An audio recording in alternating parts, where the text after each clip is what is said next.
గోగినేని మణిగారు రచించిన ఒక చక్కటి కథ విందామండి. ఏమిటి? అంటూ నీలమ్మ కళ్ళు పెద్దవి చేసి చూస్తూ ఆశ్చర్యపోయింది. అది చల్లని సాయంకాలమే అయినా మిట్ట మధ్యాహ్నపుటెండ ఆవిడ మొహంపైకి వచ్చింది. కందగడ్డల ఎర్రబారిన మొహంతో నిజమేనా? అంది మళ్ళీ. గంగి గోవులా ఎదురుగా నిలబడిన శాంతమ్మ తప్పు చేసిన దానిలా తలవంచుకునే అవునన్నట్లు తల ఊపుతూ నిస్సహాయంగా నిట్టూర్చింది కూడా. ఆవిడే పెళ్ళికూతురు తల్లి. నీలమ్మ విసురుగా మాటల తోటాలు వదిలింది. నా కొడుకు మీ అమ్మాయినే చేసుకుంటానని అనటమే నాకు విడ్డూరంగా అనిపించింది. ఇప్పుడేమో మీ అమ్మాయే ఈ సంబంధం వద్దని చెప్పటం ఇంకా వింతగా ఉంది. ఈమె గారి అందచందాలను మెచ్చి ఇంతకన్నా గొప్పవాడు వస్తాడని అనుకుంటుందా ఏమిటి? అంతట్లోనే ఎవరూ ఊహించని విధంగా అప్పుడే పెళ్లిచూపుల తతంగం ముగించిన అమ్మాయి లోపలి గది నుండి వాళ్ళు కూర్చున్న చోటుకు వచ్చి నీలమ్మ వైపు చూస్తూ ధాటిగా చెప్పింది. రేపు మమ్మల్ని చూసిన వాళ్ళంతా కాకి ముక్కుకు దొండపండు అనే సామెతను గుర్తు చేసుకుని నవ్వుకోకూడదనే నేనీ నిర్ణయం తీసుకున్నాను. గంతకు తగ్గ బొంతలాంటి వాడు నాకు సరిపోతాడు. మీకిప్పుడు అర్థమైందిగా.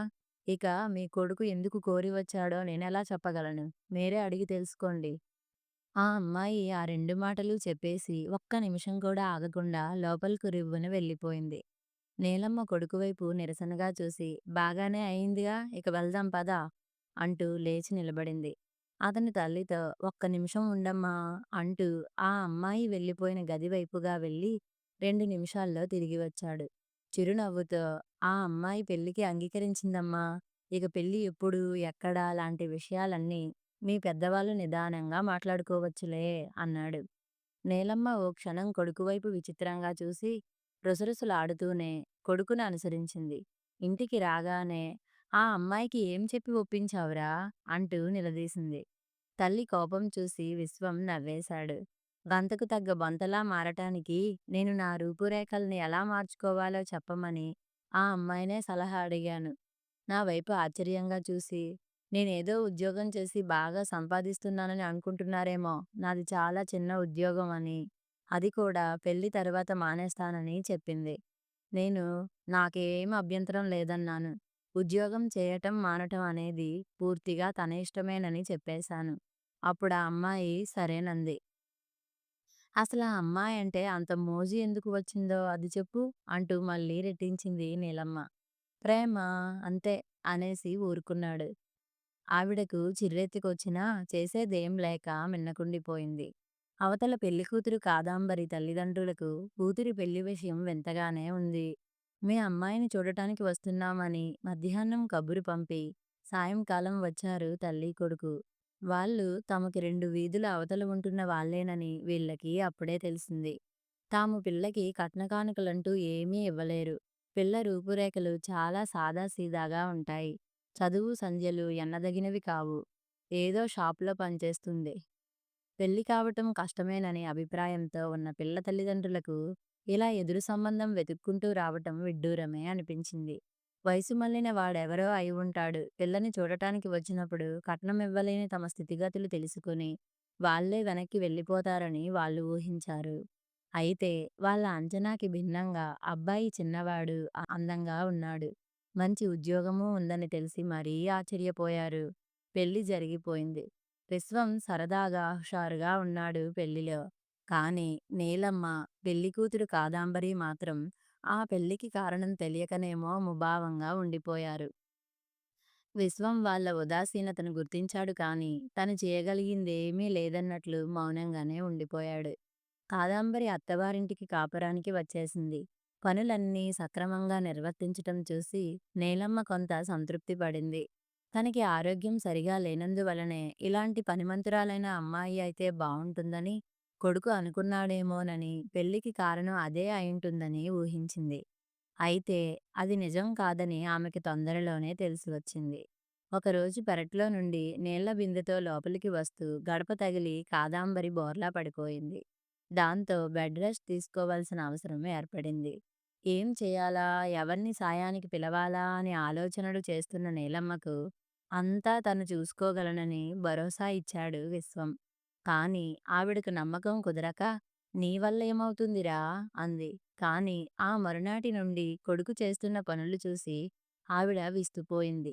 తెల్లవారుజామునే లేచి ఇంటి పనులు, తల్లి సలహాలతో వంట పనులు పూర్తి చేయడమే కాక, కాదంబరికి చేయవలసిన పనులు చక్కగా చేసేస్తున్నాడు.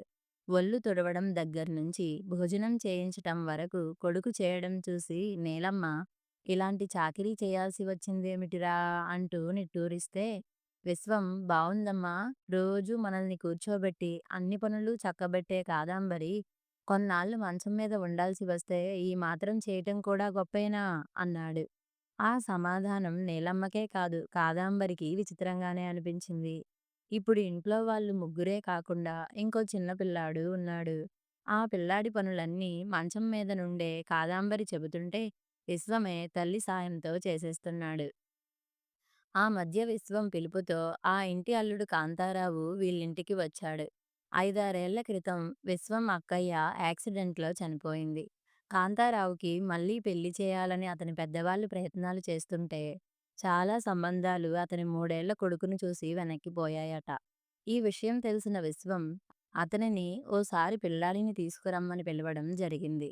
అతను వచ్చిన రోజున నీలమ్మ ఎవరో దగ్గరి బంధువులను పిలిపించి ఆ పిల్లాడి పేరున వాళ్ళకున్న పొలంలో ఎంత పెడతారు, పోషణ వివరాలు లాంటివన్నీ మాట్లాడుతుంటే, కాదంబరి వాళ్ళ దగ్గరికి వచ్చి ముడుచుకుపోయి కూర్చున్న ఆ చిన్న పిల్లాడిని తీసుకుని లోపలకు వెళ్ళబోయింది.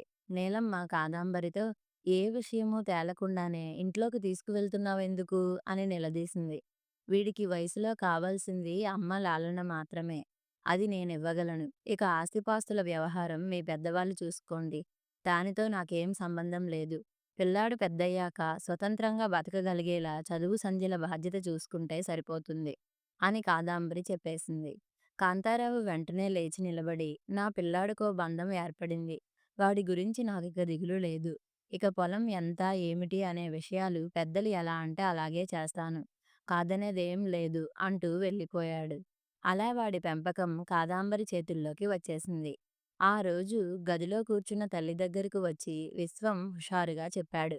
అమ్మా, రోజూలాగే బుజ్జిని అత్త దగ్గర కూర్చో, నిద్ర వస్తే పక్కనే పడుకో అని చెబుతుంటే వాడు ఏమన్నాడో తెలుసా? అత్త కాదు అమ్మ అన్నాడు. నీలమ్మ కొడుకు వైపు అవునా అంటూ ఆశ్చర్యంగా చూసింది. ఆ తర్వాత మెల్లగా అంది. రక్త సంబంధం ఉన్న నాకంటే ఏ బంధం లేకపోయిన కాదంబరి వాడిని అమ్మలాగా ఆదరంగా చూస్తోంది. నాకదే ఆశ్చర్యంగా, ఆనందంగా ఉంది. విశ్వం చిరునవ్వుతో నేనందుకే బావని, పిల్లాడిని తీసుకురమ్మని పిలిచాను. ఇలాగే జరుగుతుందని నేను ఊహించాలే అన్నాడు. నువ్వు ముందే అలా ఎందుకు అనుకున్నావురా? అంటూనే కొడుకు వైపు నిశితంగా చూసి ప్రేమ అని చెప్పి ఊరుకుంటావు గాని ఏదో కథ ఉందనిపిస్తోంది. అది చెప్పు అంది మళ్ళీ. కొడుకు చేయి పట్టుకుని లాగి తన పక్కన కూర్చోబెట్టుకుని చెప్పు అంది. సరే చెబుతాలే అంటూ విశ్వం మొదలుపెట్టాడు. ఒకరోజు నా స్నేహితుడిని కలవటానికి వెళ్ళి తిరిగి వస్తూ ఓ పార్కులో కాసేపు విశ్రాంతిగా కూర్చుందామని ఓ సిమెంట్ బెంచీ చూసుకుని కూర్చున్నా. సరిగ్గా ఆ బెంచీకి అటువైపు 3 అమ్మాయిలు కూర్చున్నారు. ఇటువైపు నేనొక్కడినే ఖాళీగా కూర్చోవటం వలన కాబోలు వాళ్ళ మాటలన్నీ నా చెవిన పడ్డాయి. వాళ్ళ మాటల్ని బట్టి నాకు అర్థమైందేమిటంటే, వాళ్ళు ముగ్గురూ ఒకే చోట ఉద్యోగం చేస్తున్నారు. ఆ రోజు వారానికోసారిగా వాళ్ళ ఓనరు ఇచ్చే జీతం డబ్బుని, ఆ రోజుకి సెలవును తీసుకుని మరో చోట ఇంకో మంచి ఉద్యోగానికి ఇంటర్వ్యూకి వెళ్ళాలని అనుకున్నారు. వాళ్ళు వస్తున్న దారిలో ఒక వారన తుప్పల్లో పడి ఉన్న ఒక ఆవిడని చూశారు. మొహం నిండా రక్తచారికలతో, కొన ఊపిరితో మూలుగుతున్న ఆవిడని చూసిన వాళ్లకు ఏం చేయాలో పాలుపోలేదు. ఇద్దరు అమ్మాయిలు వాళ్ళు పని మీద వాళ్ళు వెళ్ళిపోతే, ఒక అమ్మాయి మాత్రం తను వాళ్ళతో రాలేనని చెప్పి, ఆవిడని ఒక ఆటో అతని సాయంతో హాస్పిటల్‌కు తీసుకెళ్ళి చేర్పించి, తన దగ్గరున్న డబ్బుతో మందులు కొనిచ్చి, ఆమెకు మెలకువ వచ్చాక ఆ నంబర్ తెలుసుకొని వాళ్ళకు కబురు చేస్తామని హాస్పిటల్ వాళ్ళు తెలియజేశాక వచ్చేసి అక్కడ కూర్చుంది. చేతిలో ఉన్నదంతా ఖర్చు చేసి వాళ్ళ దగ్గర నుండి వసూలు చేసుకోకుండా వచ్చేశావు. ఈ వారం అంతా ఎలా అని ఓ అమ్మాయి అడిగితే, ఏదోలా జరుగుతుంది లెద్దూ, డబ్బుదేముంది వచ్చే వారం మళ్ళీ అందుతుందిగా. పెద్దావిడ, అందులోనూ మన ఊరి మనిషి అలా పడి ఉంటే ఎలా వదిలేసి వెళ్ళగలను అని చెప్పింది ఆ అమ్మాయి. మన ఊరి మనిషి కాకపోతే వదిలేయొచ్చా అనే ప్రశ్న వచ్చింది. అప్పుడు మా రాష్ట్రానికి చెందిన వారేగా అనుకుంటా అంది జవాబుగా. మన రాష్ట్రానికి కాకుండా ఏ ఉత్తరాది వాళ్ళు అయితే పట్టించుకోనక్కర్లేదంటావా? అనే ప్రశ్న మళ్ళీ వచ్చింది. అప్పుడు మన దేశస్తురాలే కదా అనుకుంటా అంది. ఏ విదేశస్తులో అయితేనో అనడిగితే అప్పుడు కూడా ఎవరిదైనా ప్రాణమేగా, మనుషులమేగా అనుకుంటా. అంతేనా? అంటూ నవ్వుతూ వాళ్ళకి జవాబు చెప్పి లేచి నిలబడిందా అమ్మాయి. నేనప్పుడు తల తిప్పి చూశాను. ఒకే ఒక సెకను సేపు చూసినా చాలా సాదాసీదాగా అనిపించే ఆ అమ్మాయిలో అపూర్వమైన అందం ఏదో నాకు కనిపించింది. ఆ అమ్మాయి మాటల్లో వెల్లివిరిసిన ప్రేమతత్వం, మానవత్వం వలన కాబోలు. వాళ్ళు వెళ్ళిపోయిన కాసేపటికే హాస్పిటల్ నుండి నాకు ఫోన్ వచ్చింది.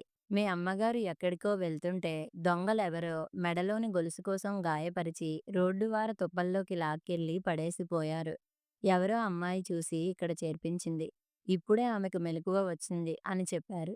పార్కులో ఆ అమ్మాయిలు మాట్లాడుకున్నది నీ గురించేనని నాకర్థం అయిందప్పుడు. ఎదురు తిరగటం వల్లనే అలాంటి అనర్థం జరిగిందని నువ్వు చెప్పావు. తరువాత జరిగింది నీకు తెలిసిందేగా అమ్మా! కొన్నాళ్ళ తర్వాత మనకి దగ్గరలోనే ఒక వీధిలో ఆ అమ్మాయి కనిపించేసరికి వెంబడించి అడ్రస్ తెలుసుకున్నాను.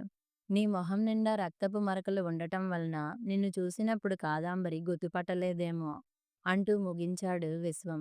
గుమ్మం దగ్గర నుండి ఎవరో కదిలి వెళ్ళినట్లనిపించి విశ్వం వెంటనే లేచి వెళ్ళాడు. కాదంబరి మెల్లగా గోడ పట్టుకొని నడవటం చూసి, నువ్వు ఎందుకు లేచావు? కినుకుగా అడిగాడు. కాదంబరి అతని వైపు కళ్ళు విప్పార్చి చిరునవ్వుతో చూసింది. మొదటిసారిగా ఆమె మొహం నిండా పరుచుకున్న ఆనందాన్ని, వెలుగుని చూసి విశ్వం ఆశ్చర్యపోయాడు. కాదంబరి మెల్లగా అంది. లేచాను కాబట్టే నాకూ విషయం తెలిసింది. నాలోని ప్రేమతత్వాన్ని గుర్తించి, గౌరవించిన మీలోని దైవత్వానికి తలవంచి నమస్కరిస్తున్నా అంటూ భావోద్వేగంతో విశ్వం చేతుల్లో మొహం దాచుకుంది కాదంబరి. నీతో కలిసి జీవితం పంచుకోవటం వల్ల నా జీవితం ఆనందంగా గడిచిపోతుందనే స్వార్థమే తప్ప ఇందులో నా గొప్పతనం ఏమీ లేదు అన్నాడు విశ్వం. కోడలులోని అందాన్ని మొదటిసారిగా గమనించిన నీలమ్మ ఆనందంగా మనసులోనే వాళ్ళని ఆశీర్వదించింది. కథ సమాప్తం.